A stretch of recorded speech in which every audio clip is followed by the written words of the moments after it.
Hello, dear students. Today we will start with the class 10th chapter 1 which is chemical reactions and equations. ठीक है. So objectives क्या क्या हैं आप इस चैप्टर से सीखोगे. केमिकल रिएक्शन क्या होता है ना. केमिकल इक्वेशन किसे कहते हैं और इन केमिकल इक्वेशंस को बैलेंस कैसे करते हैं. Then we will see the types of reactions. Okay, after that we will learn about oxidation and reduction, and last corrosion and rancidity. So these are the following objectives. हमने एक class 9th में पढ़ा था right. किसके बारे में. दो changes के बारे में. एक था केमिकल चेंज और एक था फिजिकल चेंज. ठीक है. फिजिकल चेंज क्या होता है. Change in physical properties like size हो गया, लेंथ हो गया, है ना, विड्थ हो गया. केमिकल चेंज क्या होता है. केमिकल चेंज में केमिकल कॉम्पोजिशन चेंज हो जाता है ना. सब्सटेंस की आइडेंटिटी चेंज हो जाती है. जैसे कि आपने पेपर को काटा, पेपर को श्रेड किया, सो क्या उसकी प्रॉपर्टी चेंज हुई. पेपर पेपर ही रहा राइट. आइसक्रीम मेल्ट हो गई है ना, है तो आइसक्रीम ही. वाटर को आप बॉईल करो, वाटर को चाहे आप लिक्विड में लो, गैस में लो या फिर आइस के फॉर्म में लो, उसका फॉर्मूला H2O ही रहेगा राइट. फॉर्मूला चेंज नहीं हो रहा है फिजिकल चेंज में. टोमेटो है ना, उसको आप चॉप कर दो, अगेन चॉपिंग के बाद भी वो टोमेटो टोमेटो ही रहेगा राइट. उसकी प्रॉपर्टीज चेंज नहीं हो रही है बेसिकली. ओके, उसका केमिकल कॉम्पोजिशन नहीं चेंज हो रहा है. अगर मैं केमिकल चेंज की बात करती हूँ तो केमिकल चेंज में क्या होता है, प्रॉपर्टीज चेंज हो जाती हैं. लाइक आपने खाना लिया, खाना को खाने के बाद क्या हुआ, पेट में गया. डाइजेशन की प्रोसेस की वजह से आपका जो फूड में कॉम्प्लेक्स सब्सटेंसेस थे है ना, जैसे कार्बोहाइड्रेट, प्रोटीन्स, ये डाइजेशन के बाद क्या हो गए, सिंपलर फॉर्म में कन्वर्ट हो गए राइट. सो इस पर्टिकुलर प्रोसेस को क्या बोलेंगे, केमिकल चेंज. ओके, और इसी केमिकल चेंज को क्या बोलते हैं, chemical reaction. Combustion. Okay, let suppose आपने एक लकड़ी ली, लकड़ी को जलाया. ठीक है, लकड़ी जलने के बाद और लकड़ी जलने के पहले दोनों में प्रॉपर्टीज में डिफरेंस थी राइट. लकड़ी स्ट्रॉन्ग थी है ना, उसको जला सकते थे. पर जब वो लकड़ी जल गई, जलने के बाद जो राख बनी है ना, तो क्या दोनों की प्रॉपर्टीज सेम है, नहीं.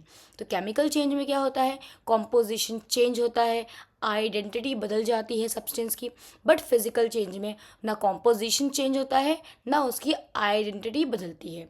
ठीक है. फिजिकल चेंज रिवर्सिबल होता है. Example, change in state of matter है ना, वाटर लिक्विड फॉर्म में, वाटर गैस फॉर्म में या वाटर सॉलिड फॉर्म में है ना. ये तीनों स्टेट्स आपस में क्या है, रिवर्सिबल है, वो इंटरचेंजेबल है राइट. इंटरचेंज हो जाएगा टेम्परेचर डिफरेंस करने की वजह से.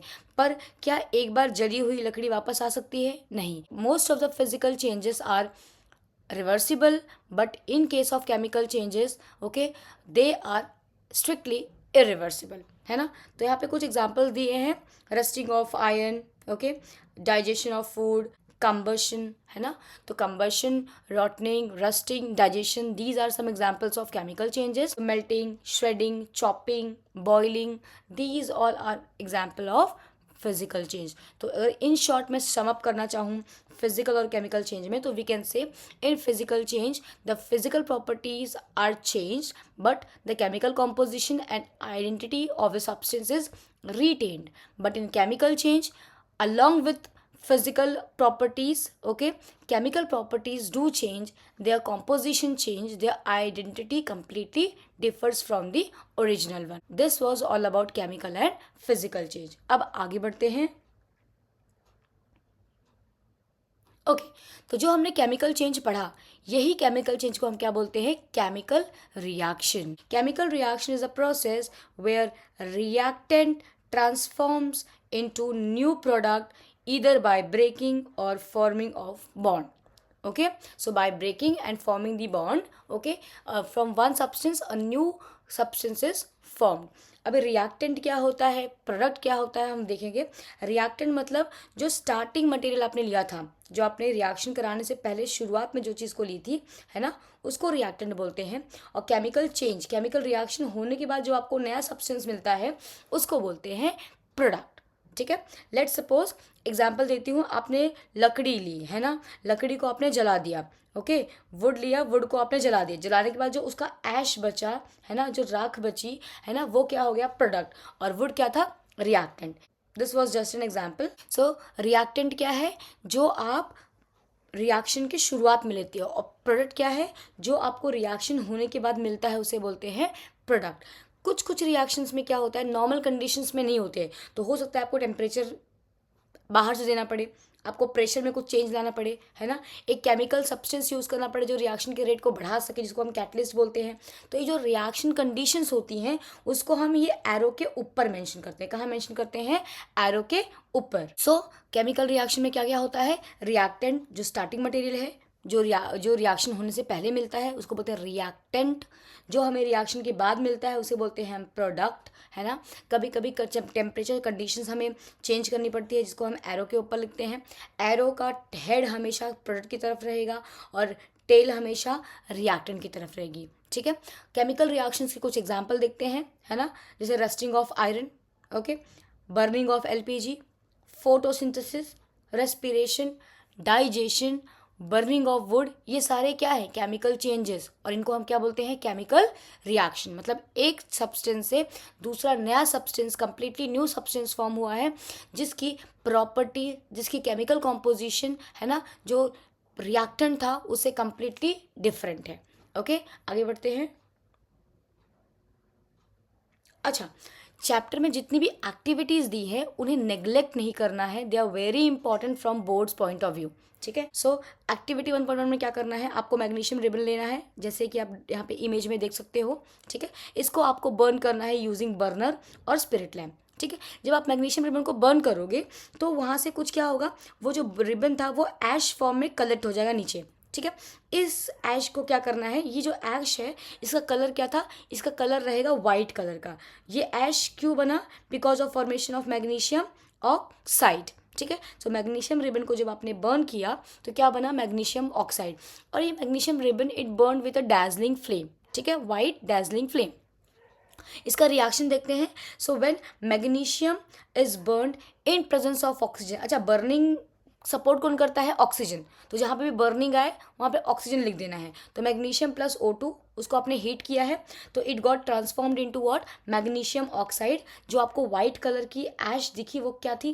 वो it was nothing but magnesium oxide, ठीक है। सो इस रिएक्शन में हुआ यही है कि magnesium on reaction with oxygen when it expose to heat it result into formation of white colour powder which was magnesium oxide, ठीक है। अच्छा, यहाँ पे एक प्रिकॉशन या फिर एक उन्होंने सजेशन दिया है कि before burning the ribbon it is compulsory to rub it with sand paper. क्या होता है? मैग्नीशियम रिबन रखे रखे ऑक्सीजन के कांटेक्ट में आता है, वो ऑक्सीजन जो एयर में प्रेजेंट होता है, ठीक है। और एयर के ऑक्सीजन के कांटेक्ट में आके क्या बनाता है? एक लेयर बनाता है। किसकी बनाता है वो लेयर? वो बनाता है मैग्नीशियम ऑक्साइड की लेयर, ठीक है। अब ये जो मैग्नीशियम ऑक्साइड की लेयर बनी है रखने की वजह से वो क्या करेगी? फर्दर रिएक्शन को हिंडर करेगी, फर्दर रिएक्शन को होने नहीं देगी। इसीलिए इसको जलाने से पहले क्या सजेस्ट किया गया था कि rub it with a sandpaper, ठीक है। अब क्वेश्चन ऐसे एग्जाम में आता है, a substance X on burning result into formation of white coloured powder और compound and it burn with dazzling flame, okay, name the element X और substance X. तो यहाँ पे सब्सटेंस एक्स क्या था? मैग्नीशियम, ठीक है। फिर इसमें एक क्वेश्चन और बन जाएगा, why it is recommended to rub a magnesium ribbon with sand paper before burning. So again इसका आंसर यहाँ पे दिया हुआ है, okay, because magnesium when kept for long time reacts with air in the atmosphere and result into formation of a layer which is magnesium oxide layer and it further hinders the reaction, hence it is recommended to clean before burning और before further reaction, okay. सो इसीलिए recommend किया गया है कि आप उसको clean कर दो यूजिंग सैंड पेपर, ठीक है। आई होप आपको एक्टिविटी 1.1 समझ में आई होगी। Let's move to next activity which is given in your NCERT. अच्छा, इस वीडियो में हम एनसीईआरटी को लाइन टू लाइन कवर करने की कोशिश करेंगे, ठीक है। Let's move to next activity which is activity 1.2। अब इस एक्टिविटी में क्या बोला है? आपको लेना है 2 टेस्ट ट्यूब, ठीक है। 2 खाली टेस्ट ट्यूब ले लो। एक टेस्ट ट्यूब में आप भरोगे लेड नाइट्रेट, आपने क्या लिया? लेड नाइट्रेट, ठीक है। दूसरे में आपने लिया पोटेशियम आयोडाइड, ओके। अब दोनों ही सोल्यूशन को जैसे ही आप मिक्स करते हो, मिक्स करने के बाद दोनों ही सोल्यूशन इनिशियली, आप यहाँ डायग्राम में देखो, दोनों सोल्यूशन इनिशियली क्या थे? ट्रांसपेरेंट थे। पर जैसे ही आपने दोनों को मिक्स किया क्या हुआ? येलो कलर का सब्सटेंस फॉर्म हुआ। ये येलो कलर का सब्सटेंस क्यों फॉर्म हुआ? बिकॉज ऑफ केमिकल चेंज और केमिकल रिएक्शन। अभी रिएक्शन को हम यहाँ समझते हैं। ये देखो नीचे, when lead nitrate reacted with potassium iodide it result into formation of lead iodide and potassium nitrate. अच्छा, ये लेड नाइट्रेट था ना, ये कैसा था, येलो कलर का इनसॉल्युबल सब्सटेंस के फॉर्म में फॉर्म हुआ। अब ये इनसॉल्युबल सब्सटेंस को हम किससे रिप्रेजेंट कर रहे हैं, सॉलिड से, ये हम आगे पढ़ेंगे, ठीक है। अब आपका ये समझ लो कि एक सॉलिड सब्सटेंस येलो कलर का फॉर्म हुआ जिसने इस ट्रांसपेरेंट क्लियर सोल्यूशन को येलो कलर दे दिया, ठीक है। So this was all about activity 1.2। अब बोर्ड में क्वेश्चन कैसे पूछ सकते हैं, competency based question. A substance X when added to potassium iodide solution it results into formation of yellow colour solution. Okay, balance the reaction and also name substance X. तो substance x क्या आएगा, lead nitrate, है ना। अभी yellow colour का substance क्या था, वो लेड आयोडाइड था, और along with that by product क्या निकला, पोटेशियम नाइट्रेट निकला। बैलेंस करने पूछेंगे तो आपको ये रिएक्शन लिखना है। बैलेंसिंग कैसे करना है वो हम आगे देखेंगे, अभी मैं सिर्फ एक्टिविटी समझा रही हूँ, एक्टिविटी पे ध्यान दो। तो इस एक्टिविटी में lead nitrate on reaction with potassium iodide result into formation of yellow colour solution, yellow colour insoluble solution which is due to lead iodide along with formation of potassium nitrate which was soluble, ठीक है। So let's move to next activity which is 1.3। So इस activity में क्या बोला है, एक test tube में आप ले लो सल्फ्यूरिक एसिड।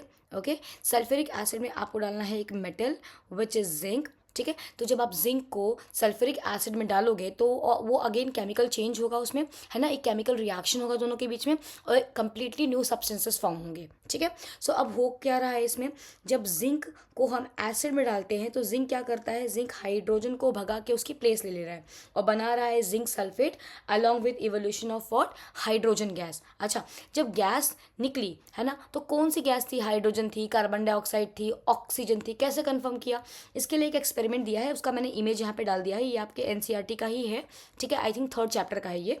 ओके, सो इसमें क्या किया है, देखो यहाँ पे टेस्ट ट्यूब में अगेन इन्होंने क्या लिया है, सल्फ्यूरिक एसिड लिया है और इसमें जिंक मेटल डाल दिया है, ठीक है, जिंक के ग्रेन्यूल्स डाल दिए हैं। अब ये जो गैस इवॉल्व होगी, इस गैस को इन्होंने क्या किया, एक पाइप के थ्रू एक सोप सोल्यूशन के कंटेनर में डाल दिया।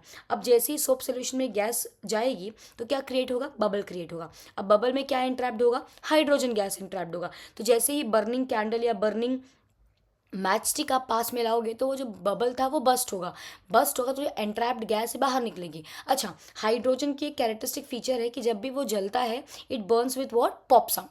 तो पॉप साउंड आई तो उससे कंफर्म हुआ कि कौन सी गैस निकली थी, हाइड्रोजन गैस निकली थी। समझ में आया है। सो इस एक्टिविटी में हो क्या रहा है, acid on reaction with a metal result into formation of a salt, ये salt कौन सा है, zinc sulphate, along with evolution of a gas, which gas, hydrogen gas. Hydrogen gas थी, कैसे मालूम पड़ा, when hydrogen gas comes in contact with burning matchstick और candle it burns with a pop sound। समझ में आया। आई होप आपको activity 1.3 समझ में आई होगी। Let us move to next topic.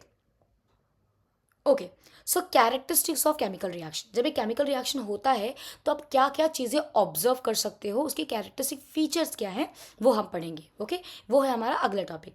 तो जब भी केमिकल रिएक्शन होगा तो या तो सब्सटेंसेस के स्टेट चेंज होंगे या उसका कलर चेंज हो सकता है, ठीक है। जैसे हमने पिछले रिएक्शन में देखा था, reaction of lead nitrate with potassium iodide, है ना। तो लेड आयोडाइड की वजह से दो ट्रांसपेरेंट सोल्यूशन येलो कलर में ट्रांसफॉर्म हो गए थे, राइट।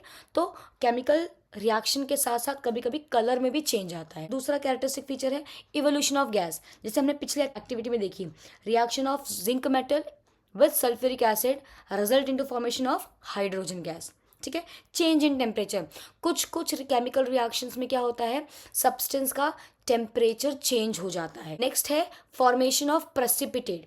फॉर्मेशन ऑफ प्रेसिपिटेट मतलब क्या, वो जो लेड आयोडाइड वाला एग्जाम्पल था, reaction of lead nitrate with potassium iodide, है ना, reaction of lead nitrate with potassium iodide, it result into formation of what, lead iodide plus potassium nitrate, ठीक है। तो जो लेड आयोडाइड आया था वो किस स्टेट में था, सॉलिड स्टेट में था। सॉलिड मतलब क्या, वो इनसॉल्युबल था उस सोल्यूशन में।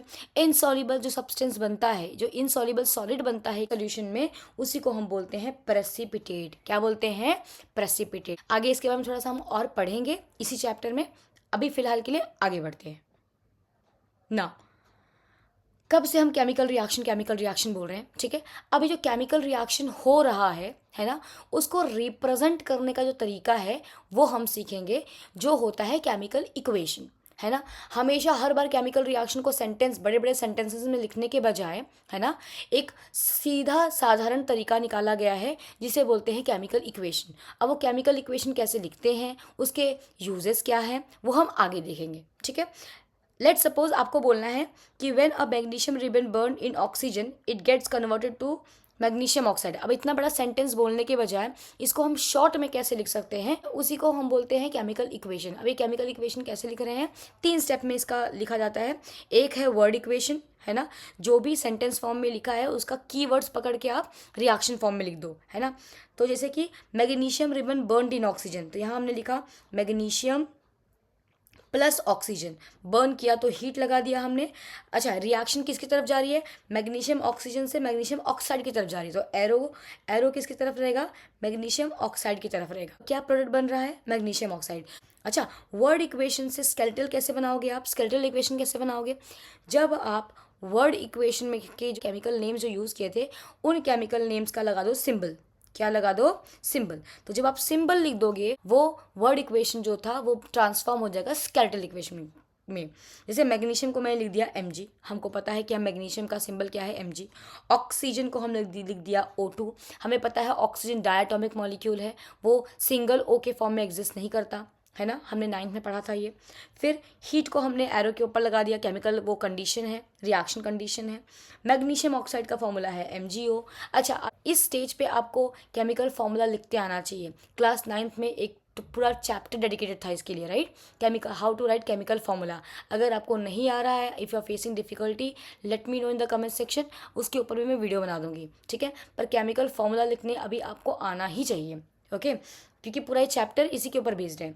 अब वर्ड इक्वेशन से आपने स्केलेटल इक्वेशन बनाना सीख लिया। अब स्केलेटल इक्वेशन से आप क्या करोगे, बैलेंस करोगे, है ना। हमें पता है सबको लाइफ में बैलेंस पसंद है ना। वैसे ही केमिकल रिएक्शन में भी बैलेंस होना बहुत ज़रूरी है।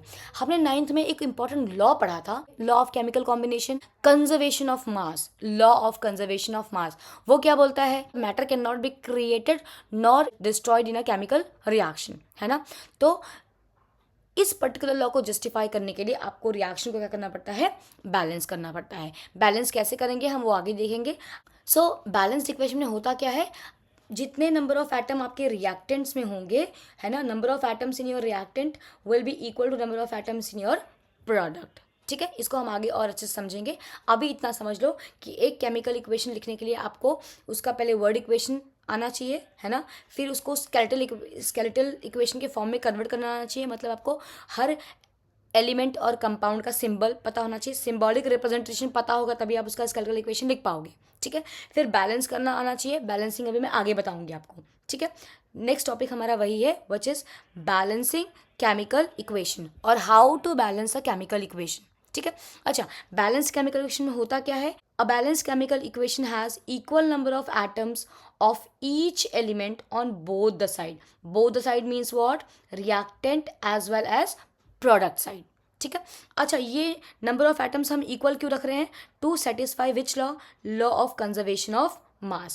What this law states that matter cannot be created nor be destroyed in a chemical equation. मतलब नंबर ऑफ एटम्स रिएक्टेंट और प्रोडक्ट दोनों में ही हर एलिमेंट के क्या होंगे, सेम होंगे। यहाँ पे मैंने एक एग्जांपल दिया है, समझो। अभी अगर आप देखोगे इस इक्वेशन में रिएक्टेंट और प्रोडक्ट साइड में मैग्नीशियम यहाँ पे कितना दिया है, 2, यहाँ पे मैग्नीशियम कितना है, 2, यहाँ पे ऑक्सीजन कितना है, 2, यहाँ पे भी ऑक्सीजन कितना है, 2, है ना। तो यहाँ पे अगेन दोनों ही एलिमेंट्स के सारे एटम्स रिएक्टेंट और प्रोडक्ट साइड क्या है, इक्वल हैं, इसीलिए इस रिएक्शन को क्या बोलेंगे, बैलेंस्ड केमिकल इक्वेशन बोलेंगे। अच्छा, बैलेंसिंग करते टाइम क्या क्या ध्यान रखोगे आप दोनों साइड एटम्स को काउंट करोगे, है ना। कोशिश करो जो मोस्ट कॉम्प्लेक्स है, जिसके नंबर ज़्यादा दिए हों, पहले उनको आप बैलेंस करने की कोशिश करो, है ना। और कोशिश ये भी करो कि ऑक्सीजन हाइड्रोजन को लास्ट में करो, है ना। वैसे तो हिट एंड ट्रायल मेथड से आपको जैसे समझ में आए उस हिसाब से कर सकते हैं, पर ये कुछ की स्टेप्स हैं, इसको फॉलो करोगे तो आपके लिए कन्वीनियंट होगा, ठीक है। कोएफिशिएंट आपको यूज़ करना है और इसको फाइनल रिएक्शन में इसको आपको होल नंबर रखना है, ठीक है। फ्रैक्शन यूज़ कर सकते हो, पर जो फाइनल रिएक्शन आप लिखोगे उसमें नंबर कैसा होना चाहिए, होल नंबर होना चाहिए, ओके। फिर आप क्या करो, दोनों तरफ नंबर ऑफ एटम्स को काउंट करो और देखो कि दोनों इक्वल हुए हैं कि नहीं। वेरीफाई करने के बाद नाउ यू कैन से कि हाँ the given particular equation is what balanced. अच्छा, एक बैलेंस्ड केमिकल इक्वेशन है ना, उस रिएक्शन की डिटेल इन्फॉर्मेशन कब देगा, जब आप उसमें उसका स्टेट मेंशन कर दोगे। जैसे आप यहाँ पे देख सकते हैं है ना, मैग्नीशियम रिबन लिया था, एक्टिविटी 1.1 आई गेस, है ना। तो वहाँ पे रिबन मतलब क्या था, सॉलिड सब्सटेंस था, है ना। ऑक्सीजन क्या होती है, ऑक्सीजन किस फॉर्म में होती है, गैस फॉर्म में होती है, तो यहाँ पे जी लिख दिया हमने, है ना। और मैग्नीशियम ऑक्साइड वाइट कलर का ऐश फॉर्म हुआ था, ऐश किस स्टेट में होता है, सॉलिड, है ना। तो जब आप बैलेंस केमिकल इक्वेशन में उसका स्टेट मेंशन कर देते हो तो वो एक balance chemical equation proper information reaction की दे देती है। सॉलिड मतलब जब भी सब्सटेंस सॉलिड फॉर्म में हो तो उसका स्टेट आप पैरेंथेसिस में एस लिख दो, लिक्विड हो है ना तो एल लिख दो, स्मॉल एल, गैस हो तो जी लिख दो। एक्वस क्या चीज़ है, ये किस चिड़िया का नाम है, जब भी एक सोल्यूशन बन रहा हो और उस सोल्यूशन में आपका सॉल्वेंट क्या हो, वाटर, सॉल्वेंट क्या हो, वाटर, तो उस केस में आप उसको उसके आगे क्या लगाओगे, पैरेंथेसिस में एक्वस लिखोगे। क्या लिखोगे, एक्वस। लेट सपोज मैंने लिखा H2SO4। अब H2SO4 को जो मैंने बनाया उसको किस में बनाया था, वाटर में, तो मैं उसके आगे क्या लगाऊंगी, एक्वस। एक्वस कहाँ लगा रही हूँ, सबस्क्रिप्ट में लिख रहा हूँ, नीचे लगा रही हूँ, ठीक है। सो आई जस्ट होप आपको ये बैलेंसिंग का तरीका समझ में आया होगा। आगे हम कुछ एग्जाम्पल्स लेंगे तो आपको और क्लियरिटी मिलेगी। So let us start with this first example. Okay, अब यहाँ पे देखो रिएक्टेंट में क्या है, जिंक है और सल्फ्यूरिक एसिड है। प्रोडक्ट में क्या है, जिंक सल्फेट और हाइड्रोजन गैस, ठीक है। अब यहाँ पे मैंने क्या किया, टेबल बना दिया। अच्छा, आपकी एनसीईआरटी में दिया है कि इसको आप ऐसे बॉक्स बना दो, ठीक है। बॉक्स बनाओगे और टेबल बनाओगे तो क्या होगा, आपकी जो मिस्टेक होने के चांसेस हैं क्या हो जाएंगे, वो कम हो जाएंगे। जैसे कि आपको पता है कि अभी ये टॉपिक आपके लिए नया है तो मिस्टेक के चांसेस ज़्यादा होते हैं, ठीक है। बॉक्स बना दो, ऐसे टेबल बना दो और यहाँ पे एक तरफ एलिमेंट, एक तरफ रिएक्टेंट, एक तरफ प्रोडक्ट लिख दो। अब नंबर ऑफ एटम्स काउंट करना शुरू करो। रिएक्टेंट में कितना जिंक प्रेजेंट है, 1, तो यहाँ पे 1 लिखा है। प्रोडक्ट में कितना प्रेजेंट है, 1। अच्छा, ये जो ZnSO4 लिखा है, ये जो 4 है, ये 4 सिर्फ ऑक्सीजन के लिए है, ये सिर्फ 4 ऑक्सीजन बता रहा है, ये 4 बाकी एलिमेंट्स को मल्टीप्लाई नहीं होगा। पर अगर मैं लिख दूँ 4ZnSO4 तो इसका मतलब क्या हो रहा है, ये 4 सबको मल्टीप्लायर हो रहा है। तो यहाँ पे कितना जिंक था, 1, 1 इंटू 4 कितना हो गया, 4 जिंक। ओके, सल्फर, कितना सल्फर था, 1, 1 इंटू 4 कितना हो गया, 4 सल्फर। ऑक्सीजन कितना था, 4, 4 इंटू 4 कितने ऑक्सीजन हो गए, 16 ऑक्सीजन, है ना। तो ये फ़र्क समझो, नहीं तो मिस्टेक करोगे। तो ये जो नीचे लिखा रहता है ये नंबर सिर्फ जिस एलिमेंट के आगे लिखा हो उसको ही बिलोंग करता है, पर जो नंबर कोफिशिएंट में लिखा होगा वो सारे के सारे एलिमेंट्स कंपाउंड में होंगे, उसको बिलोंग करेगा। समझ में आया, आई होप आपको समझ में आया होगा। ये छोटी छोटी मिस्टेक्स करोगे मार्क्स लूज करोगे। अभी हमने देखा कि जिंक के number of atoms of zinc on both sides are what, 1। अब सल्फेट को चेक करते हैं। अच्छा, सल्फेट को आप अलग से भी लिख सकते हो, SO और 4, मैं करके दिखाऊंगी अभी आगे, है ना। सल्फेट भी कितना है, दोनों साइड 1 1 है। हाइड्रोजन में दोनों साइड क्या है, 1 1 है। तो यहाँ पे as the number of atoms of each elements on both the side, मतलब reactant as well as on the product side equal, so this chemical equation is what, already balanced. Okay, आप चाहो तो इसको अलग करके भी लिख सकते हो, जिंक O और H, है ना। तो अगर आप यहाँ पे देखोगे प्रोडक्ट और रिएक्टेंट में नंबर ऑफ एटम्स कितने हैं, जिंक दोनों तरफ कितना है, 1 1 है। सल्फर दोनों ही तरफ कितना है, 1 1 है ना। ऑक्सीजन दोनों ही तरफ कितने हैं, 4 4 है ना। हाइड्रोजन दोनों तरफ कितने हैं, 2 2 2 हैं। Okay, so as the number of atoms of each element on both the sides equal, the given chemical equation is what, balanced chemical equation, ठीक है। तो आप ये सल्फेट को जिसे मैंने दिखाया इसको अलग अलग भी करके लिख सकते हो और उस कंपाउंड को साथ में भी लिख के किया तो कोई दिक्कत नहीं है, ठीक है। इट्स अप टू यू कि आपको कैसे कन्वीनियंट लग रहा है। चलो कुछ और एग्जाम्पल्स देखते तो आपको और अच्छे समझ में आएगा। ओके, तो सेकेंड एग्जाम्पल में क्या दिया है, Fe+H2 गिविंग Fe3O4+H2। चलो इसको बैलेंस करके देखते हैं।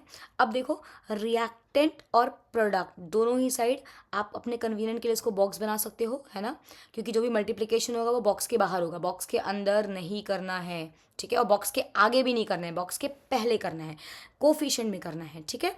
ये कोफिशिएंट्स होते हैं, ओके, अब एलिमेंट्स लिखे हैं FeH और O, ये 3 एलिमेंट्स प्रेजेंट है इस पर्टिकुलर इक्वेशन में। रिएक्टेंट में देखो कितने आयरन प्रेजेंट है 1, प्रोडक्ट में कितने प्रेजेंट हैं 3, ओके, रिएक्टेंट में कितने प्रेजेंट हैं 1, हाइड्रोजन कितना है दोनों तरफ ही कितना है 2 है, ऑक्सीजन कितना है 1 और 4। अच्छा, अगर आप तीनों में देखोगे सबसे ज़्यादा नंबर ऑफ एटम्स किसके हैं, ऑक्सीजन के हैं। तो ज़्यादा कॉम्प्लेक्स नंबर हो या ज़्यादा बड़ा नंबर हो, है ना, तो वहाँ पे पहले आप उसको टारगेट करो कि पहले मैं उसको बैलेंस करूँगा फिर मैं आगे बढ़ूँगा। तो पहले हम ऑक्सीजन से शुरू करके देखते हैं, ठीक है। अगर आप देखोगे यहाँ पे 4 है और रिएक्टेंट में 1 है ना, तो हम क्या किससे मल्टीप्लाई करें कि दोनों का नंबर इक्वल हो जाए, है ना। क्या मैं इसको 4 से मल्टीप्लाई कर दूँ तो प्रॉब्लम सॉल्व हो जाएगी ऑक्सीजन वाली। चलो करके देखते हैं, है ना। मैं यहाँ पे फिर से यहाँ पे लिखती हूँ इसको। अभी हम इक्वेशन को नीचे लिख लेंगे वापस, ठीक है। अब इसको हम बैलेंस करते हैं, जैसे हमने यहाँ पे इंटू 4 किया है रिएक्टेंट में, तो 4 कहाँ पे मल्टीप्लाई किया है अपने ऑक्सीजन के पास। अब ये दो रिएक्टेंट्स में से ऑक्सीजन किसके पास है, वाटर के पास। तो हम क्या करेंगे, इस 4 को वाटर के सामने लिख देंगे। मैंने क्या बोला था, जो भी आप मल्टीप्लिकेशन वाला टर्म लिखोगे, नंबर लिखोगे, उसको आप बॉक्स के आगे लिखोगे, बॉक्स के बाद नहीं लिखना है। कहाँ लिखोगे उसको आप, बॉक्स के आगे, ठीक है। तो हमने 4 बॉक्स के आगे लिख दिया। अब जब 4 के आगे बॉक्स लिखा है तो ये 4 जो है वो सब एलिमेंट्स को मल्टीप्लाई होगा, हाइड्रोजन को भी होगा और ऑक्सीजन को भी होगा। अब इसका नंबर हम फिर से काउंट करेंगे, ठीक है। Fe लिखेंगे, हाइड्रोजन लिखेंगे, ऑक्सीजन लिखेंगे, ठीक है। अब बताओ आयरन कितना बचा है रिएक्टेंट साइड में 1, प्रोडक्ट में कितना है अगेन 3, हाइड्रोजन कितना है, जब ये 4 लग गया तो अब हाइड्रोजन 2 नहीं रहा, 4 इंटू 2 कितना हो गया 8। यहाँ पे हाइड्रोजन कितना है ओनली 2। यहाँ पे ऑक्सीजन कितना है, ऑक्सीजन हो गया 4, यहाँ पे ऑक्सीजन कितना है 4। तो ऑक्सीजन तो बैलेंस हो गया, पर अब दिक्कत कहाँ आ गई, हाइड्रोजन जो पहले ही बैलेंस था वो उसका बैलेंस बिगड़ गया, है ना। और कौन सा, आयरन ऑलरेडी बैलेंस नहीं था, ठीक है। अब हम करेंगे आयरन को बैलेंस करने की कोशिश, ठीक है। ये इक्वेशन मैं फिर से यहाँ पे लिखती हूँ। अब मैं ऐसा क्या करूँ जिससे मेरा आयरन जो है बैलेंस हो जाए। यहाँ पे कितने आयरन हैं, यहाँ पे हैं 3, और रिएक्टेंट साइड में कितने हैं 1। तो क्या मैं इसको इंटू 3 कर दूँ तो प्रॉब्लम सॉल्व हो जाएगी। चलो करके देखते हैं। अब नंबर को हम फिर से काउंट करते हैं, ठीक है। एलिमेंट्स लिख लेते हैं, कितने एलिमेंट्स है, आयरन, हाइड्रोजन, ऑक्सीजन। अब दोनों तरफ नंबर्स काउंट करके लिखते हैं। अब प्रॉब्लम किसके साथ हो रही है, हाइड्रोजन के साथ। क्या मैं इसको मल्टीप्लाई कर दूँ 4 से तो मेरा प्रॉब्लम सॉल्व हो जाएगा। चलो देखते हैं करके हुआ है कि नहीं, ठीक है। सो 3Fe plus 4H2O gives Fe3O4 plus 4H2. So now, as the number of atoms of each element on both the sides equal, now this particular equation is what? A balanced chemical equation. ये क्या हो गया है, ये हो गया है balanced chemical equation, ठीक है। हमने कहा था कि इक्वेशन को और इन्फॉर्मेटिव बनाने के लिए हम उसका स्टेट मेंशन कर सकते हैं। आयरन जो है यहाँ पे किस स्टेट में लिया गया है, सॉलिड स्टेट में। जो वाटर है वो स्टीम के फॉर्म में है तो गैशियस स्टेट में लिया है। Fe3O4 जो है वो भी सॉलिड है, और जो हाइड्रोजन है वो भी किस फॉर्म में है, गैशियस फॉर्म में है, ठीक है। सो ये रहा कंप्लीट इन्फॉर्मेशन, ये रहा आपका बैलेंस्ड केमिकल इक्वेशन, ठीक है। सो मिस्टेक नहीं करनी है एग्जाम में, तो जितने क्वेश्चंस हो सके उतने क्वेश्चंस को प्रैक्टिस करो और उसको समझो। आगे बढ़ते हैं नेक्स्ट एग्जाम्पल की तरफ। अच्छा, ज़रूरी नहीं एग्जाम में आपको हमेशा स्केलेटल इक्वेशन दे या वर्ड इक्वेशन दे, हो सकता है सेंटेंस के फॉर्म में भी रिएक्शन दिया हो, है ना। थर्ड एग्जाम्पल में क्या बोला है, solution of barium chloride and sodium sulphate in water. इसका क्या मतलब है कि आपको 2 टेस्ट ट्यूब लेनी है, एक में आपको लेना है बेरियम क्लोराइड और दूसरे में आपको लेना है सोडियम सल्फेट, ठीक है। और दोनों का क्या बोला है, आपको बनाना है सोल्यूशन। सोल्यूशन किस में बन रहा है, वाटर में। तो आपको लेना है barium chloride and sodium sulphate अलग अलग टेस्ट ट्यूब में, और इसको आप बनाओ सोल्यूशन इन वाटर। मतलब आपको सॉल्वेंट क्या लेना है, वाटर। दोनों में ही सॉल्वेंट क्या है, दोनों में सॉल्वेंट क्या है, वाटर, ओके। अब जब इन दोनों को बनाने के बाद आप इनको क्या करो, आपस में मिक्स कर दो। जब आप इनको आपस में मिक्स करोगे, है ना, तो वो प्रोडक्ट क्या देगा आपको, insoluble barium sulphate and solution of sodium chloride, ठीक है। अब इसको हम रिएक्शन फॉर्म में लिख के दिखाती हूँ मैं आपको, स्टेप बाय स्टेप जाते हैं। तो पहले इसका हम लिखते हैं वर्ड इक्वेशन, वर्ड इक्वेशन लिख दिया। अब वर्ड से हम जाएंगे स्केलेटल इक्वेशन की तरफ। स्केलेटल इक्वेशन क्या बोलता है, आपको जो नाम है, नाम के बजाय नाम को सिंबल से रिप्लेस कर देना है कंपाउंड के। इसीलिए मैंने कहा कि क्लास 9th का जो टॉपिक है राइटिंग केमिकल फॉर्मूला है ना, how to write a chemical formula, आपको आना बहुत इंपॉर्टेंट है। अगर केमिकल फॉर्मूला नहीं आएगा तो आप इस प्रॉपरली है ना वर्ड इक्वेशन से स्केलेटल इक्वेशन लिख ही नहीं पाओगे। अगर आपका स्केलेटल इक्वेशन रॉन्ग हुआ, अगर आपका केमिकल फॉर्मूला रॉन्ग हुआ, आप कितना भी बैलेंस करने की कोशिश कर लो, 4 पेज लगा लिख लो, 5 पेज लिख लो, आपका आंसर रॉन्ग ही होगा। इसलिए बहुत इंपॉर्टेंट है आपको केमिकल फॉर्मूला आना। ठीक है।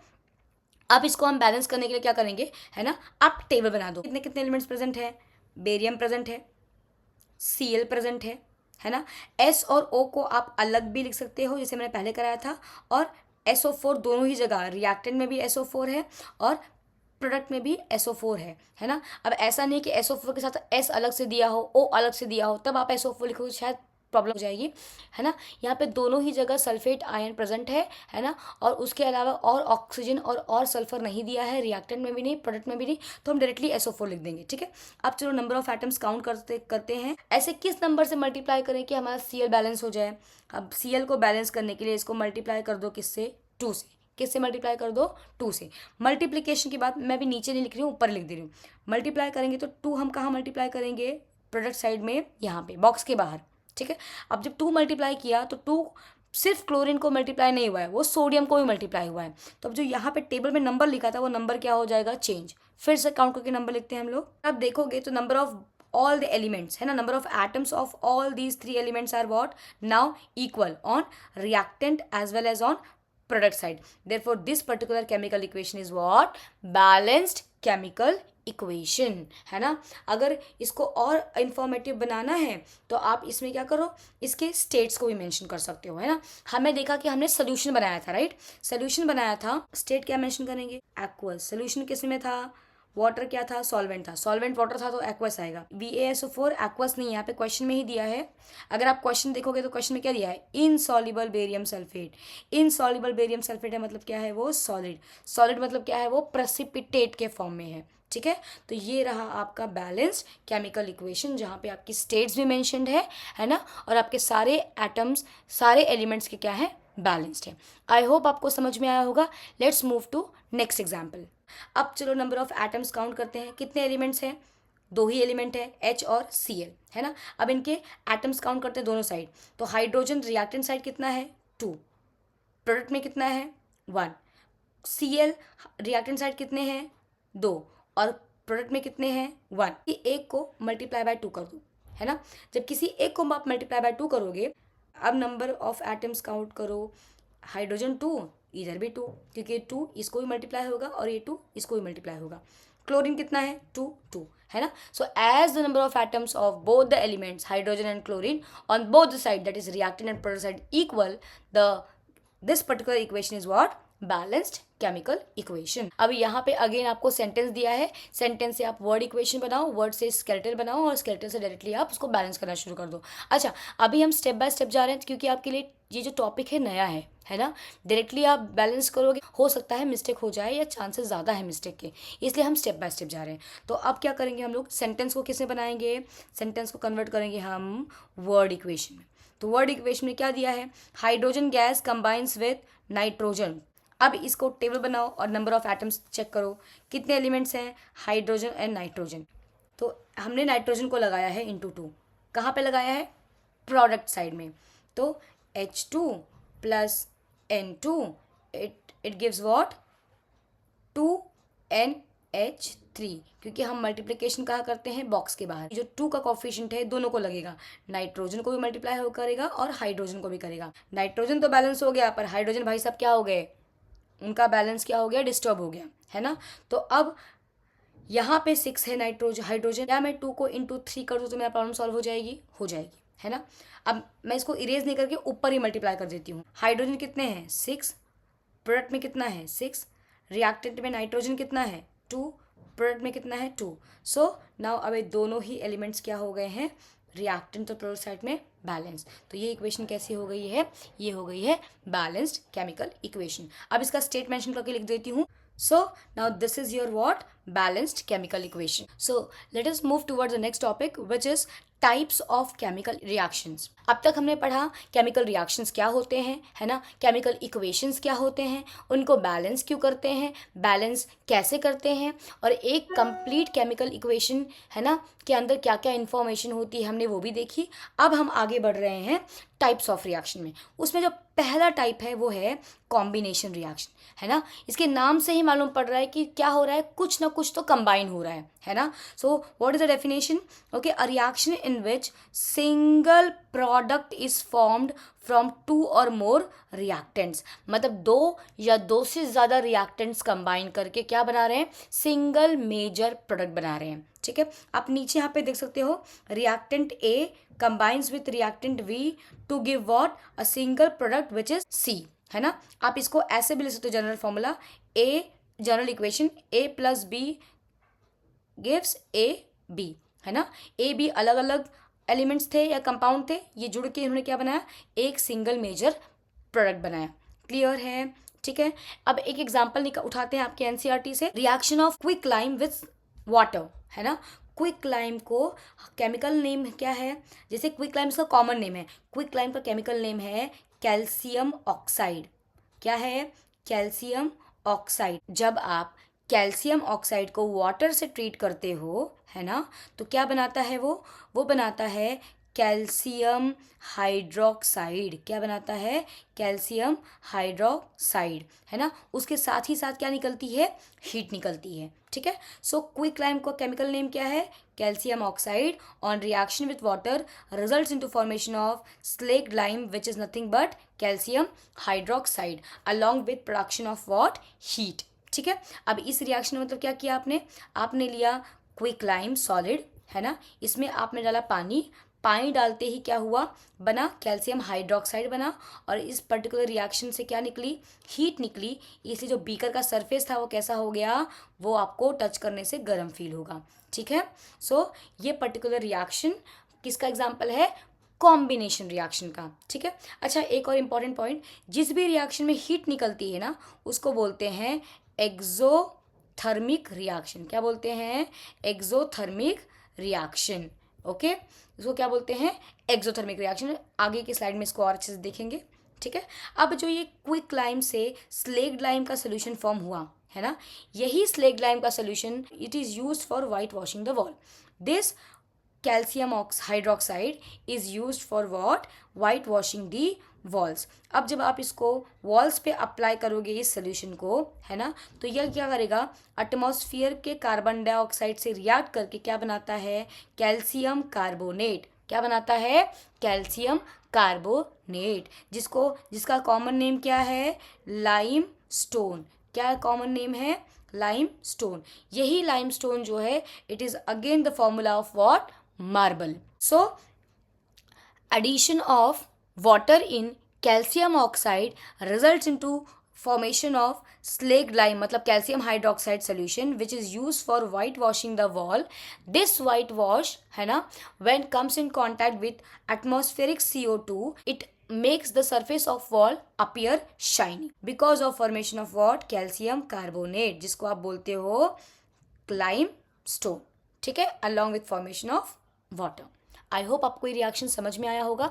अभी इसी के ऊपर एक कॉम्पिटेंसी बेस्ड क्वेश्चन पूछ लेंगे. ऑन एडिशन ऑफ या on reaction of substance x with water result into formation of a aqueous solution, okay, which is used for white washing the wall, है ना, and which provides shiny surface to the wall.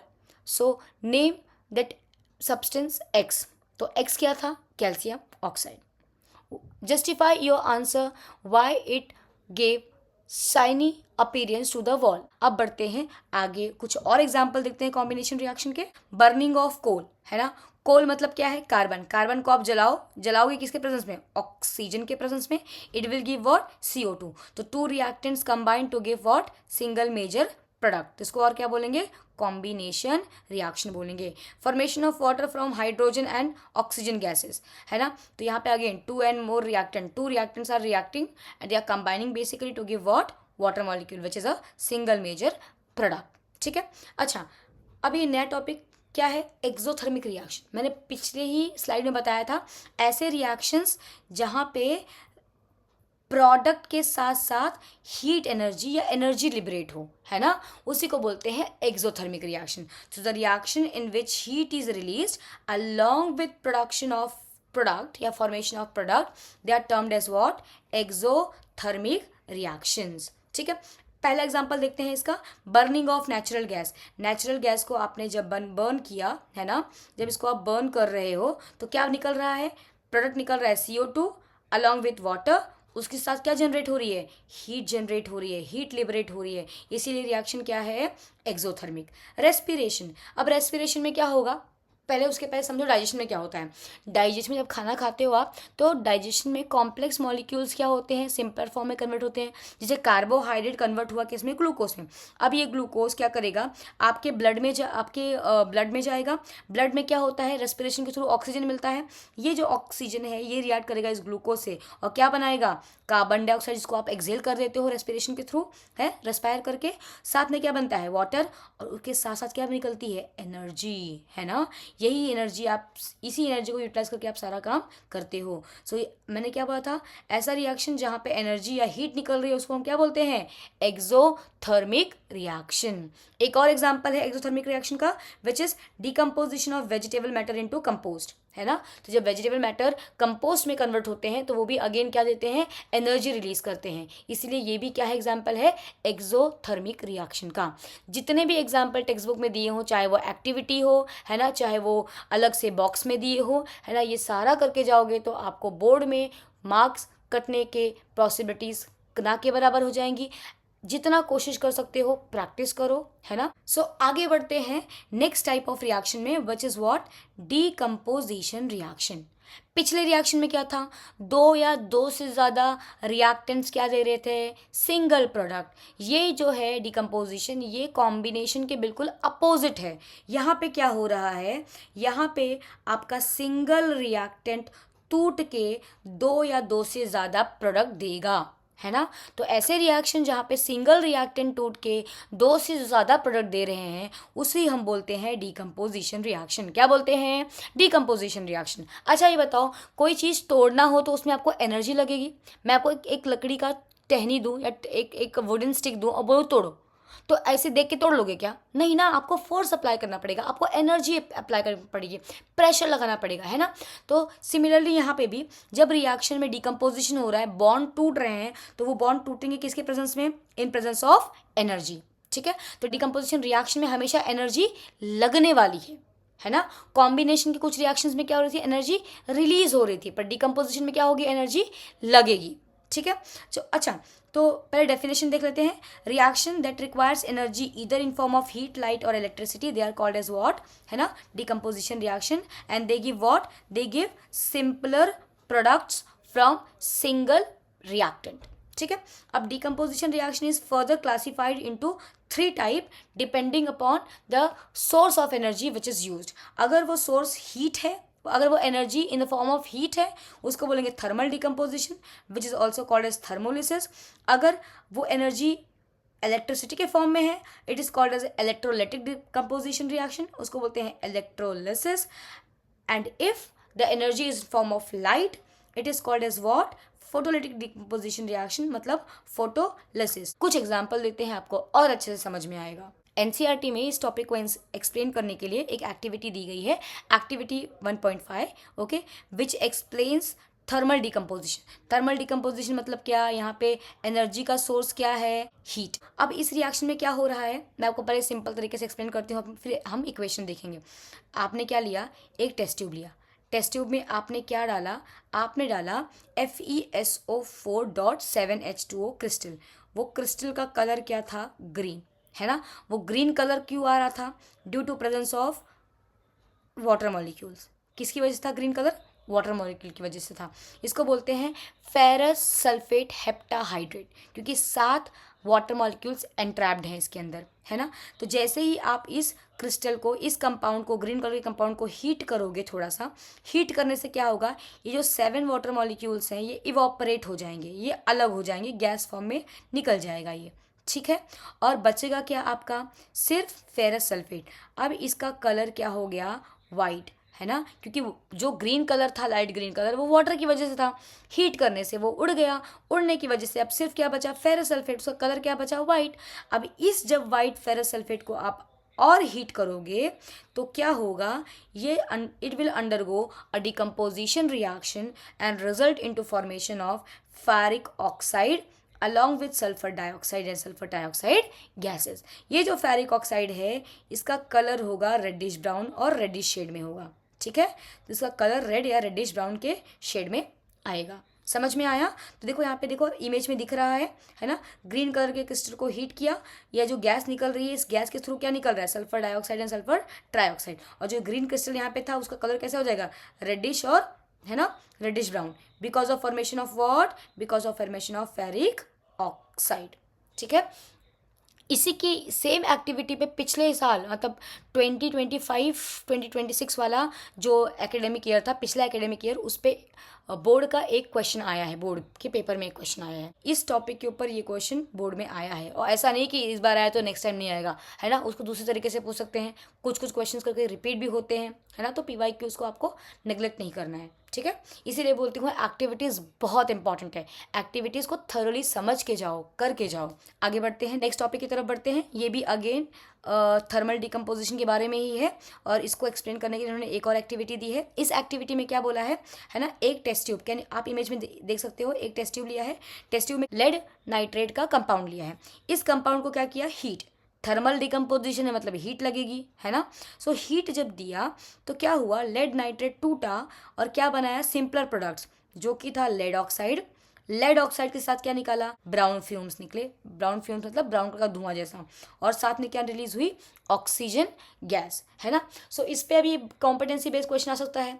कैसे आएगा, a substance X on heating result into formation of lead oxide, oxygen, and along with that a brown color fume was produced, है ना। तो name that compound, है ना, which was in form of gas, brown colour gas. तो brown colour gas किसकी थी, वो थी नाइट्रोजन डाइऑक्साइड की, ठीक है। तो एक्टिविटीज़ इस तरह से आपको समझनी है और क्वेश्चन सॉल्व करने हैं, और आपको इसके केमिकल इक्वेशंस तो आने ही चाहिए, ओके। एक और एग्जांपल दिया है NCERT में, है ना, on thermal decomposition which is limestone. Limestone का केमिकल नेम क्या बताया था मैंने अभी थोड़ी देर पहले बताया था, कैल्शियम कार्बोनेट। क्या था, कैल्शियम कार्बोनेट। तो when calcium carbonate is subjected to heat, it undergoes thermal decomposition and breaks down to give calcium oxide. calcium oxide को हम क्या बोलते हैं, क्विक लाइम। क्विक लाइम उसका कॉमन नेम है, कैल्शियम ऑक्साइड उसका क्या है, केमिकल नेम है। जैसे किसी का नाम होगा, लेट सपोज किसी का नाम है राहुल, तो राहुल का हो सकता है घर का नाम हो सकता है बबलू, पिंकू, टिंकू, चिंकू, है ना। तो वैसे ही यहाँ पे भी कॉमन नेम और उसका केमिकल नेम है। क्लियर, ठीक है। सो ये हो गया थर्ड एग्जाम्पल। आगे बढ़ते हैं, डिकम्पोजिशन बाय इलेक्ट्रिसिटी, उसको क्या बोलते हैं, इलेक्ट्रोलिटिक डिकम्पोजिशन प्रोसेस को क्या बोलते हैं, इलेक्ट्रोलिसिस, ठीक है। अब इसको हम समझते हैं एक्टिविटी 1.7 से। अब अगर आप इमेज देख रहे हो तो इमेज में क्या है, एक एपरेटस में क्या लिया गया है, वाटर, है ना। वाटर में दो इलेक्ट्रोड्स लिए हैं, एक है एनोड, एक है कैथोड, ठीक है। एनोड पे मान लो चार्ज है नेगेटिव, सॉरी पॉजिटिव, और कैथोड पे चार्ज है नेगेटिव, यहाँ पे चार्ज मेंशन नहीं किया है, ठीक है। अब इन दोनों ही इलेक्ट्रोड्स को ढक दो एक उल्टी टेस्ट ट्यूब से, कैन यू सी, उल्टी टेस्ट ट्यूब यहाँ पे डाल दिया है इमेज में, ठीक है। अब जैसे ही आप यहाँ पे इलेक्ट्रिसिटी पास करोगे, है ना, तो आपने वाटर लिया है, तो ये वाटर मॉलिक्यूल क्या होगा, डिकम्पोज होगा, और क्या बनाएगा, टूट के बनाएगा हाइड्रोजन गैस और ऑक्सीजन गैस। अब एक जो गैस है वो लिबरेट होगी एनोड पे, और जो दूसरी गैस है वो लिबरेट होगी कैथोड पे, ठीक है। सो आपकी जो ऑक्सीजन है वो आ रही है एनोड पे, और जो हाइड्रोजन गैस है वो आ रही है कैथोड पे। इसको आप रिएक्शन भी देख सकते हो, कैथोड पे क्या हो रहा है, हाइड्रोजन H+ इलेक्ट्रॉन लेके क्या बना रहा है, H2 गैस बना रहा है, और कैथोड पे क्या हो रहा है, कैथोड पे आपका ऑक्सीजन गैस निकल रहा है, ठीक है। अब टेस्ट ट्यूब में दोनों गैस कलेक्ट हो जाएगी, है ना। अब आप कैसे समझ पाओगे इसे देख के कि हाइड्रोजन कौन सा है, ऑक्सीजन कौन सा है, ठीक है। तो आप अगर देखो वाटर में, वाटर का फॉर्मूला क्या है, H2O। वाटर में हाइड्रोजन ऑक्सीजन का रेशियो क्या है, 2:1, मतलब हाइड्रोजन दुगने अमाउंट में है एज कम्पेयर टू ऑक्सीजन। तो जो टेस्ट ट्यूब में गैस कलेक्ट होगी, है ना, हाइड्रोजन क्या होगी, डबल अमाउंट होगी as compare to what, oxygen, है ना। अगर आप इस टेस्ट ट्यूब के पास एक लिट कैंडल लेके आओगे या फिर मैच स्टिक लाओगे, तो हाइड्रोजन कैसा बर्न करता है, it Burns with pop sound. हमने पिछले पढ़ा था, right, it Burns with what, pop sound. और अगर ऑक्सीजन के पास लिट मैच स्टिक ले जाओगे तो क्या होगा, तो उसकी जो बर्निंग की इंटेंसिटी है वो तेज हो जाएगी और वो मोर ब्राइटली कैंडल क्या करेगा, candle will burn more brightly. सबको समझ में आया? आई होप ये टॉपिक समझ में आया होगा आपको। This was decomposition by electricity which is called as electrolytic decomposition. Okay, the process is called as what, the process is called as what, electrolysis. आगे बढ़ते हैं। Next type of decomposition which is done by light. तो decomposition by light को क्या बोलते हैं, photolytic decomposition. Process को क्या बोलते हैं, फोटोलिसिस। इसको समझने के लिए टेक्स्ट बुक में दिया है एक्टिविटी 1.8। इसमें क्या किया है, देखो मान लो मैं लैब में काम कर रही थी, मैंने निकाला सिल्वर क्लोराइड का सॉल्ट, ठीक है, उसको निकाला चाइना डिश में और उसको प्लेटफॉर्म पे ही रख के मैं दूसरा काम करने लगी। अब खिड़की के पास आ रही थी धूप और मैं काम में इतना बिजी हो गई कि मैं भूल गई कि मैं सिल्वर क्लोराइड निकाल के रखा है, ठीक है, या मैं लेक्चर लेने क्लास में चली गई। जब मैं लेक्चर लेके वापस आई तो मैंने देखा कि मेरा मेरा सिल्वर क्लोराइड का सॉल्ट था उसका कलर ब्लैकिश हो गया है, ग्रेइश टू ब्लैक हो गया है। अब वो क्यों हुआ, वो हुआ यूं क्योंकि जो आपका सिल्वर क्लोराइड था वो क्या हो गया, डिकम्पोज हो गया, मतलब सिल्वर क्लोराइड टूट गया सिल्वर में और क्लोरीन गैस जो थी वो लिबरेट हो गई, है ना। सो AgCl when subjected to light it breaks down to give silver solid along with evolution of which gas, liberation of which gas, chlorine gas, ठीक है। सिमिलरली अगर आप सिल्वर क्लोराइड के बजाय सिल्वर ब्रोमाइड लोगे तो क्या प्रोडक्ट आएगा, सिल्वर एंड ब्रोमीन। समझ में आया है? This above reaction is used in black and white photography, ठीक है। अच्छा, अगर आपने नोटिस किया होगा, मैंने आपको स्टार्टिंग में ही बताया था, डिकम्पोजिशन के लिए क्या लगता है, डिकम्पोजिशन के लिए आपको देनी पड़ती है energy. Energy could be in form of heat, light और electricity to break the reactant into simpler products. तो जिस भी रिएक्शन में एनर्जी लगती है उसको क्या बोलते हैं, एंडोथर्मिक रिएक्शन। क्या बोलते हैं, एंडोथर्मिक रिएक्शन। तो जिस भी रिएक्शन में हमको एनर्जी देना पड़ रहा है उसको बोलते हैं एंडोथर्मिक रिएक्शन। पहले हमने कॉम्बिनेशन वाले एग्जांपल में क्या देखा था, जिस रिएक्शन में एनर्जी रिलीज हो रही हो उसको बोलते हैं एक्सोथर्मिक और जहाँ पे एनर्जी लग रही है उसको बोलेंगे endothermic. Next type of chemical reaction is displacement reaction. कौन सा रिएक्शन है ये, डिस्प्लेसमेंट रिएक्शन। अच्छा, डिस्प्लेसमेंट में क्या होगा, एक मोर रिएक्टिव एलिमेंट एक लेस रिएक्टिव एलिमेंट को उसके कंपाउंड या उसके सोल्यूशन से भगा देगा, है ना। लेट सपोज फर्स्ट बेंच पे दो फ्रेंड्स बैठे थे, है ना, एक तीसरा मस्तीखोर बच्चा आया, है ना, वो दोनों का ही फ्रेंड है पर इन दोनों में से ज़्यादा मस्तीखोर है, तो क्या करेगा, दूसरे को हटना भाई, मुझे बैठने देना, है ना, तो उसको भगा देगा। तो उसको भगा के उसने उसकी प्लेस ले ली, है ना। तो जब भी एक मोर रिएक्टिव एलिमेंट या मेटल लेस रिएक्टिव एलिमेंट या मेटल को उसके कंपाउंड से या उसके सॉल्ट सोल्यूशन से भगा दे उसको बोलेंगे डिस्प्लेसमेंट रिएक्शन। अब इसका एग्जांपल और ये भी समझ सकते हो, मान लो एक गांव है, वहाँ पे एक किसान है और एक बहुत ही मजबूत इंसान उसी गांव में रहता है, तो वो क्या करेगा, उसकी ज़मीन हड़प लेगा क्योंकि वो पॉलिटिकली स्ट्रांग है ना, पैसे हैं उसके पास, है कि नहीं। तो जब भी स्ट्रॉन्ग एलिमेंट रिएक्टिव एलिमेंट सामने आएगा तो क्या होगा, वो लेस रिएक्टिव को भगा देगा। पर अगर मान लो ये मोर के बजाय ये जो सी था अगर ये लेस रिएक्टिव होता और यहाँ पे ये जो था ये मोर रिएक्टिव होता तो क्या डिस्प्लेसमेंट रिएक्शन होती, तो डिस्प्लेसमेंट रिएक्शन नहीं होती। तो डिस्प्लेसमेंट रिएक्शन के लिए एक चीज़ ध्यान रखो कि सामने कौन खड़ा होना चाहिए, मोर रिएक्टिव एलिमेंट होना चाहिए, ओके, तभी वो लेस वाले को क्या करेगा, भागा देगा और उसकी जगह वो खुद ले लेगा। तो आप यहाँ देख सकते हो मोर रिएक्टिव एलिमेंट सी ने क्या कर दिया, लेस रिएक्टिव एलिमेंट बी को निकाल दिया, इसको अकेला कर दिया और खुद ने क्या किया, AC के साथ बॉन्ड बना लिया, ठीक है। इसको कुछ एग्जाम्पल के साथ समझते हैं। सो एग्जाम्पल आपकी एक्टिविटी दी है 1.9, ठीक है। 1.9 की एक्टिविटी में क्या बोला गया है, यहाँ पे क्या किया, देखो आप टेस्ट ट्यूब में देखो, इस टेस्ट ट्यूब में क्या किया है, लिया है कॉपर सल्फेट सोल्यूशन। क्या लिया है? Copper sulphate solution. Copper sulphate solution का कलर क्या होता है? ब्लू। यहाँ पे रिएक्शन में देखो, ठीक है। तो कॉपर सल्फेट सोल्यूशन में क्या ऐड कर दिया उन्होंने? ऐड कर दिया आयरन की नेल, है ना। जब आयरन की nail copper sulphate blue solution में कांटेक्ट में आई तो रिएक्शन शुरू हुआ, है ना। अब मजे की बात यह है कि जो आयरन है वो कॉपर से क्या है? ज़्यादा रिएक्टिव है। तो आयरन ने क्या किया? कॉपर को भगा दिया और उसने बॉन्ड किसके साथ बना लिया? सल्फेट के साथ, और बन गया आयरन सल्फेट। और बेचारा कॉपर क्या हो गया? अकेला हो गया, है ना। तो जब ये रिएक्शन हुई तो जो ब्लू कलर था कॉपर सल्फेट का वो फेड हो गया और येलोइश टू धीरे धीरे लाइट ग्रीन के फॉर्म में कन्वर्ट हो गया। लाइट ग्रीन के फॉर्म में क्यों कन्वर्ट हुआ? क्योंकि आयरन सल्फेट फॉर्म हुआ है। आयरन सल्फेट का कलर कैसा होगा? है ना, येलोइश टू लाइट ग्रीन के कलर का होगा, ठीक है। और जो ये कॉपर डिपॉजिट हुआ है, जो कॉपर बाहर निकला है अकेला बेचारा, उसका कलर कैसा होता है? उसका कलर होता है रस्ट रेड या रेडिश ब्राउन, ठीक है।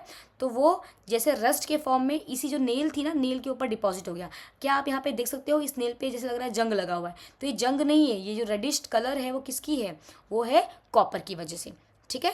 तो जहाँ पे more reactive element less reactive को भगा दे उसके सोल्यूशन से या उसके कंपाउंड से और उसको अकेला छोड़ दे, उसको बोलते हैं डिस्प्लेसमेंट रिएक्शन। अच्छा, ये जो चैप्टर 3 में ना ये ऑर्डर ऑफ रिएक्टिविटी दी है ना, ये आप याद कर लोगे तो आपको फायदा होगा डिस्प्लेसमेंट रिएक्शन के लिए, है ना। अगर आप देखोगे तो ये लेफ्ट से राइट जाओगे तो रिएक्टिविटी क्या हो रही है? कम हो रही है। और लेफ्ट की तरफ रिएक्टिविटी क्या है? ज़्यादा। तो अगर आप देखोगे तो पोटेशियम क्या है? Most reactive. सिल्वर, गोल्ड, प्लैटिनम्स क्या है? प्लैटिनम क्या है? ये है लेस रिएक्टिव, और प्लैटिनम क्या है? लीस्ट रिएक्टिव है। समझ में आया आपको? ठीक है। सो अगर ये चार्ट याद रखोगे, लेट सपोज आपके सामने मैंने दो चीज़ दिया, है ना, जिंक सल्फेट दिया और उसके सामने मैंने दिया पीबी, है ना। तो जिंक ज़्यादा रिएक्टिव है, लेड कम रिएक्टिव है, तो क्या इसको डिस्प्लेस कर पाएगा? ये इसको डिस्प्लेस नहीं कर पाएगा, है ना। तो रिएक्टिविटी पता होगी तो आपको डिस्प्लेसमेंट रिएक्शन लिखने में ईजी होगा। कुछ एग्जाम्पल्स और देखते हैं। कॉपर सल्फेट में मैंने क्या डाला? जिंक डाला, है ना। अब रिएक्टिविटी का टेबल देखो, ये सीरीज देखो, जिंक यहाँ पे है, कॉपर यहाँ पे है। अगर आप देखोगे तो जिंक ज़्यादा रिएक्टिव है, तो जिंक क्या करेगा? जिंक इसको सॉल्ट सोल्यूशन से भगा के इसकी जगह लेके क्या बना देगा? Zinc sulphate. बेचारा कॉपर क्या हो गया? फिर से अकेला हो गया, है ना। एक और एग्जांपल देखते हैं। कॉपर के सामने रख दिया मैंने लेड, अरे बाप रे।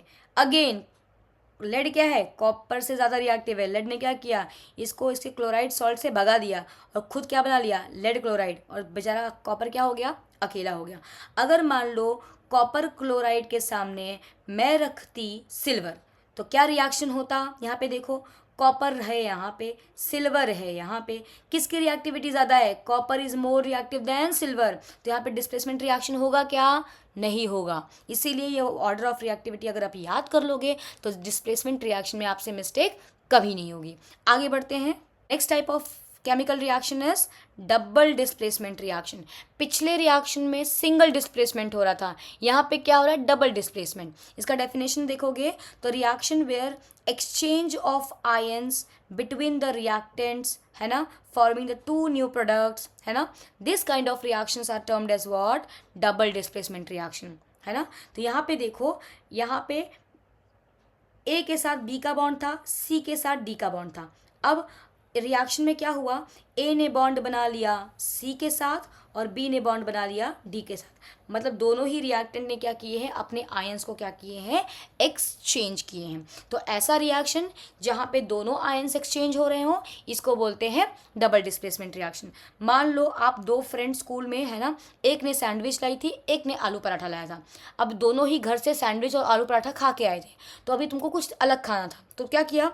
जिसने सैंडविच लाया था उसने आलू पराठा ले लिया और जिसने आलू पराठा लाया था उसने सैंडविच ले लिया, है ना। तो यहाँ पे क्या हुआ? दोनों ने अपने टिफिन को एक्सचेंज किया, तो इसको बोलते हैं डबल डिस्प्लेसमेंट रिएक्शन, ठीक है।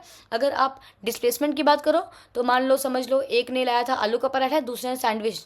तो क्या किया? जिसने आलू का पराठा लाया था उसने वो तो खाया ही, साथ में उसका सैंडविच भी छीन के खा लिया, ठीक है। तो वो मान लो डिस्प्लेसमेंट का एग्जाम्पल हो गया, ये हो गया डबल डिस्प्लेसमेंट का। तो डबल डिस्प्लेसमेंट को समझाने के लिए, है ना, कुछ एग्जांपल्स देखते हैं। एक्टिविटी 1.10, इसमें क्या बोला है ना, दो एक्वस ट्रांसपेरेंट सॉल्यूशंस लिए, है ना। एक था सोडियम सल्फेट और दूसरा था बेरियम क्लोराइड। जब इन दोनों ट्रांसपेरेंट सॉल्यूशंस को मिक्स किया आपस में तो बना ट्रांसपेरेंट सोडियम क्लोराइड और उसके साथ एक प्रेसिपिटेट फॉर्म हुआ। प्रेसिपिटेट मतलब एक इनसॉल्युबल सॉलिड फॉर्म हुआ।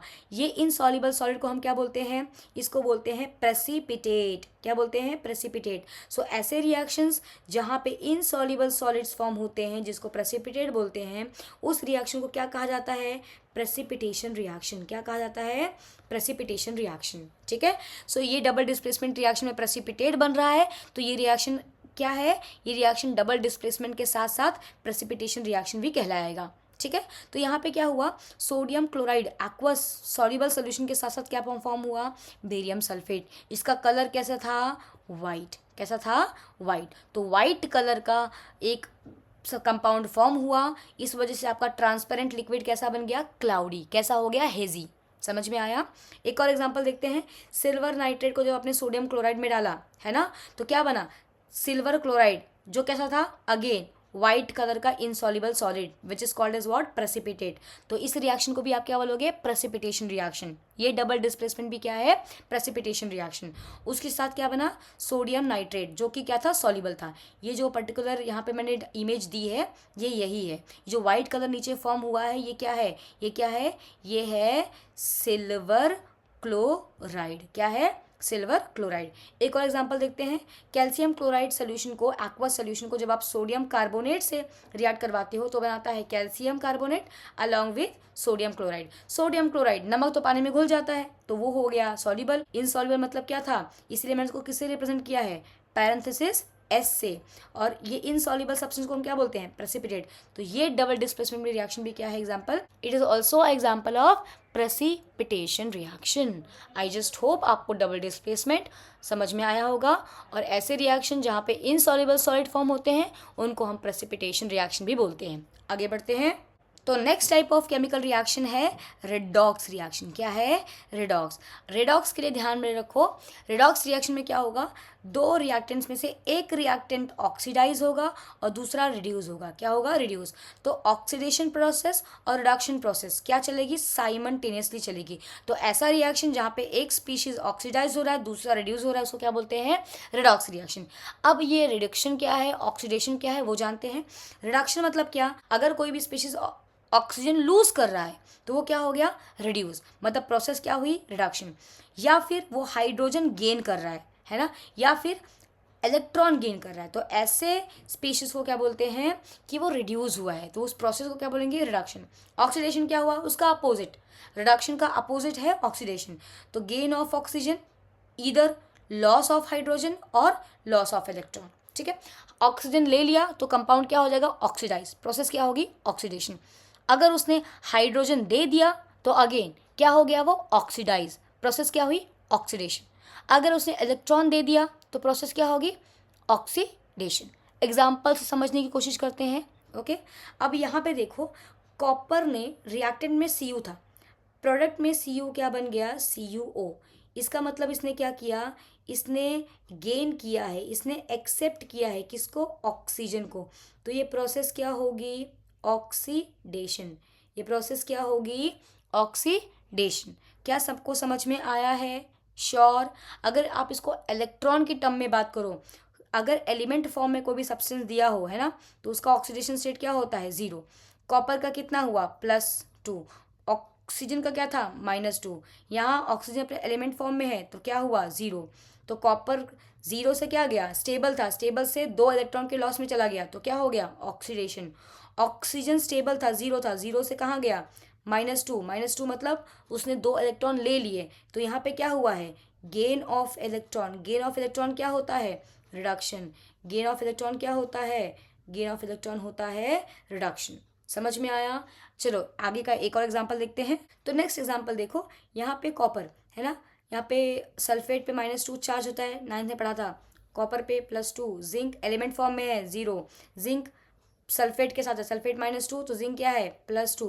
कॉपर क्या है? 0 है ना। कॉपर +2, 2 इलेक्ट्रॉन्स कम थे, उसने 2 इलेक्ट्रॉन लेके क्या बनाया? स्टेबल है ना। इस पे 2 इलेक्ट्रॉन की उधारी थी, अब क्या हो गई? उधारी खत्म हो गई, 0 हो गया है ना। तो इसने क्या किया है? इलेक्ट्रॉन को गेन किया है। इलेक्ट्रॉन को गेन करने का मतलब क्या हुआ? रिडक्शन। गेन, इलेक्ट्रॉन गेन का मतलब क्या हुआ? रिडक्शन। ठीक है। ओके।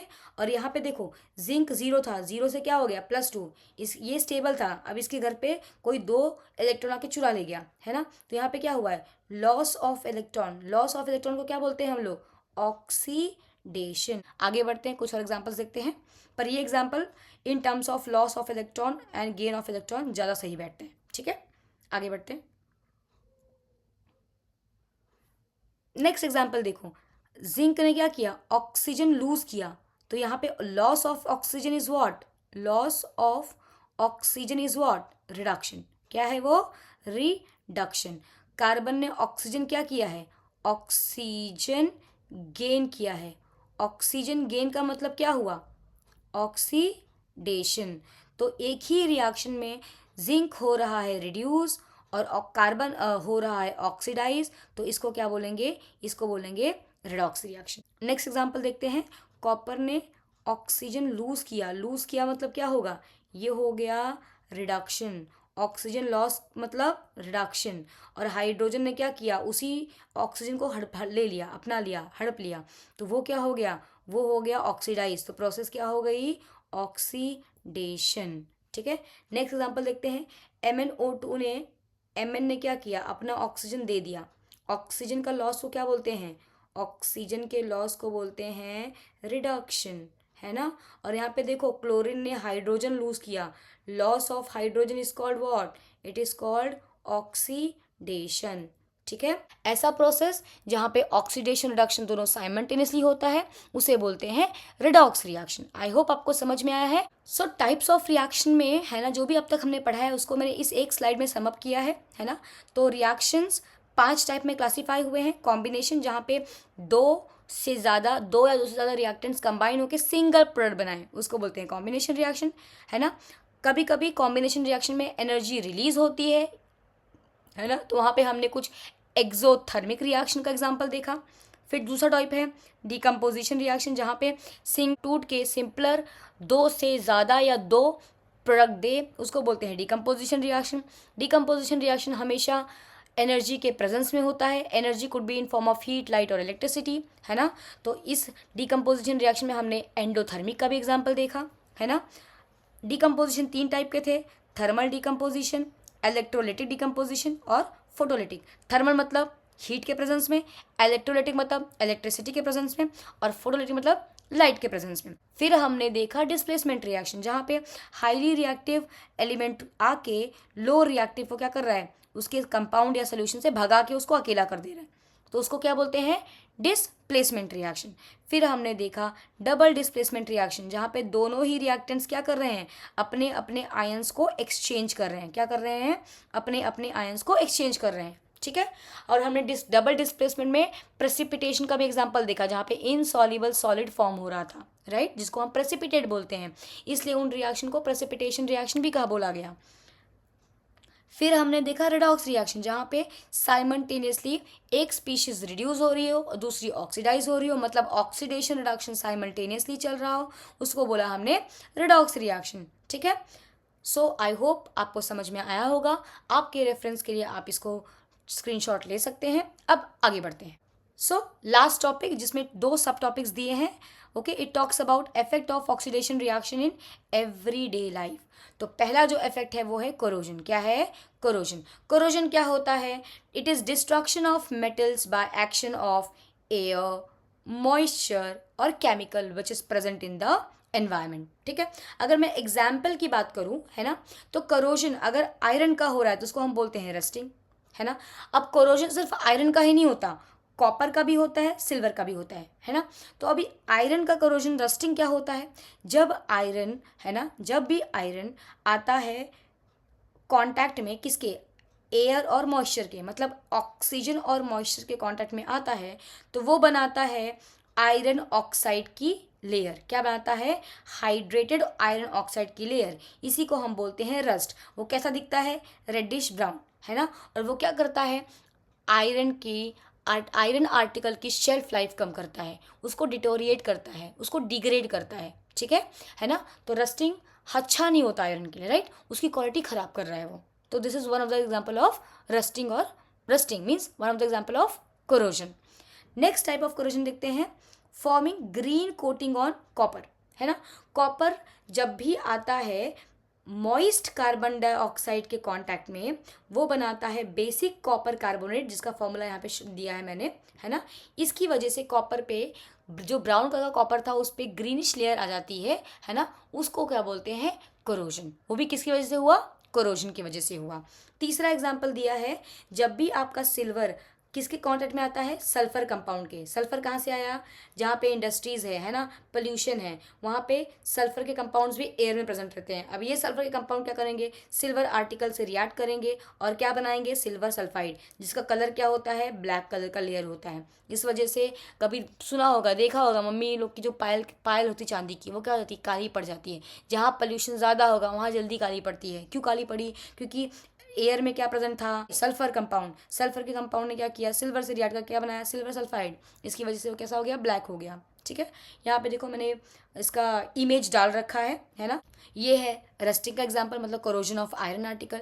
ये रहा आपका, है ना, स्टैचू ऑफ लिबर्टी, जो पहले इस कलर का था, है ना, कॉपर का था, है ना। वो मॉइस्ट CO2 के कांटेक्ट में आया और उसने बेसिक कॉपर कार्बोनेट की लेयर बनाई, है ना, और वो बन गया ग्रीनिश कलर का।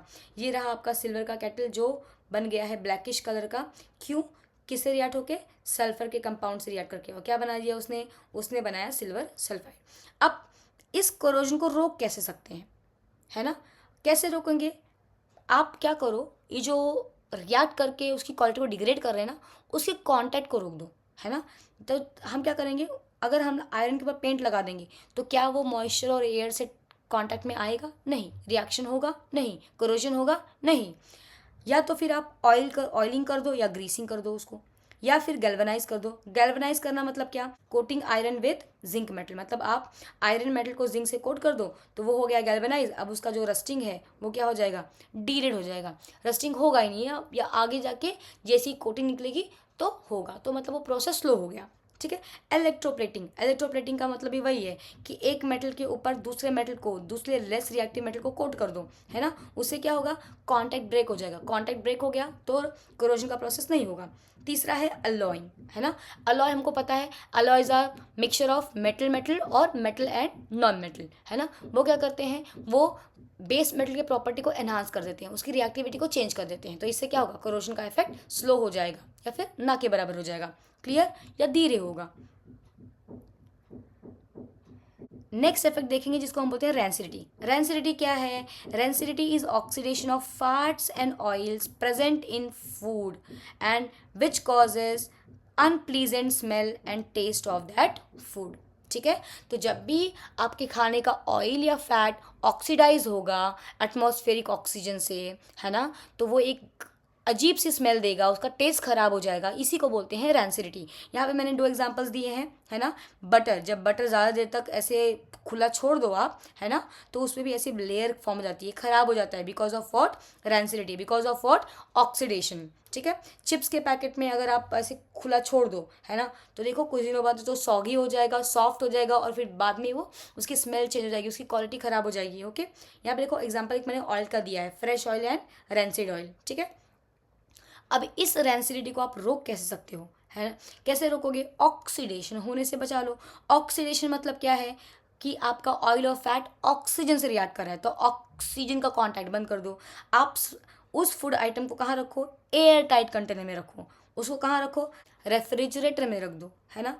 आप क्या डालो, एंटीऑक्सीडेंट, जो ऑक्सीडेशन को रोके, ऐसे कंपाउंड को बोलते हैं एंटीऑक्सीडेंट। या फिर क्या करो, जो चिप्स की पैकेट खराब हो रही थी, रैंसिड हो रही थी, उसमें क्या करो, आप नाइट्रोजन गैस को फ्लश करो। नाइट्रोजन गैस क्या है, इनर्ट है, वो रिएक्ट नहीं करती, किससे, ऑयल और फैट से, तो रैंसिडिटी होगा नहीं। अगर आप नाइट्रोजन को भरोगे तो जो उस पैकेट में ऑक्सीजन रहेगा वो निकल जाएगा। जब ऑक्सीजन निकल जाएगा तो ऑक्सीडेशन होगा ही नहीं, ऑक्सीडेशन होगा नहीं तो रैंसिडिटी होगी नहीं। समझ में आया आपको। ठीक है, तो this was all about chapter 1 which is chemical reaction and chemical equations. Chapter 1 आपका खत्म होता है क्लास 10 साइंस का।